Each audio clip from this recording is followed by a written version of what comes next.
Connaissez-vous cette phrase? Elle n'a que son chagrin comme raison de vivre. Moi, je l'ai connue, il y a longtemps.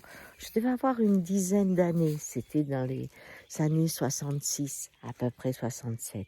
J'étais avec mon arrière-grand-mère et à un moment, je lui parle de la Marthe. Marthe était celle qui faisait les chaussures en corde pour l'été, mais qui nous aidait aux vendanges, qui allait ramasser aussi la lavande. Bref, Marthe faisait partie de ma vie, hein, puisqu'elle était toujours autour de nous. Et elle était toujours, toujours triste. Et un jour, je demande à mon arrière-grand-mère, mais pourquoi Marthe, elle est toujours triste, elle est toujours habillée en noir, etc. Elle me dit, parce que son fiancé est mort à la guerre. La guerre, pour moi, c'était loin, loin, loin, loin. Il devait y avoir des siècles que la guerre était finie. Et je dis, mais pourtant, elle n'est pas si vieille que ça, la Marthe. Elle me dit, mais la guerre est pas très loin, ma chérie. Tu sais, il y a à peine 20 ans, eh bien, il y avait la guerre pour nous tous. Et pour la Marthe, eh bien, il y avait son fiancé qui était là-bas.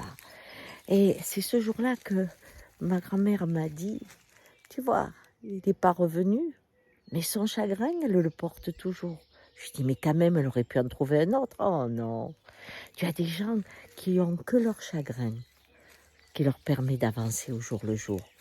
Parce que pour pouvoir garder les larmes, ma fille, eh bien, il faut que les rêves, chaque fois, soient de plus en plus forts. Et plus le temps passe, plus le couple qu'ils auraient formé, plus les enfants qu'ils auraient dû avoir, tous ces rêves qu'elle nourrit pour que les larmes continuent à couler, eh bien, figure-toi, fais d'elle quelqu'un qui a un monde à l'intérieur merveilleux, qui n'a jamais été abîmé, il n'y a jamais eu de dispute dans son couple.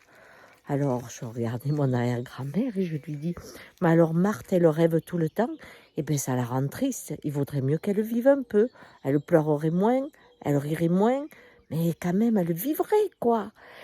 Avec les années, je me suis souvenue de cette conversation, le nombre de fois où j'ai vu les gens qui n'avaient que leur chagrin à porter pour exister. Et j'ai commencé, quand je les ai fait travailler, à regarder d'abord les rêves nécessaires pour que les larmes continuent à couler. Ouais, voilà, j'avais envie de partager ça ce matin. Bonne journée.